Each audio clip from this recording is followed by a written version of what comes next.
शिवरात्रि पर बाबा आखंडमणि पीठ में भक्तों भिड़ देखा मिलूँ। बड़ी भोरू श्रद्धा मैंने आसी महादेव को दर्शन करुँचे। सुरुखुरे दर्शन चली उपजिलापाल सौरभ चक्रवर्ती। अधिक श्रद्धालुओं भिड़ को नजर रखी प्रशासन सजग अच्छी। 17 प्लाटून पुलिस फोर्स मुतयन होती। नदी घाटे ओड्राफ टीम मुतयन अच्छा।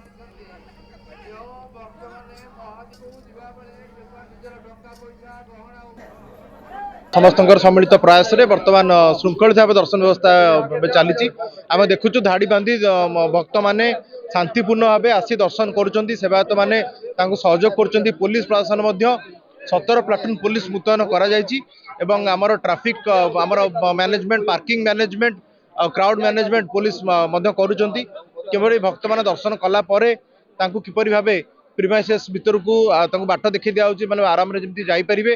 तेणु सब प्रकार व्यवस्था ग्रहण करुँ। आशा करुँ भक्त मैंने सुंदर दर्शन पाई।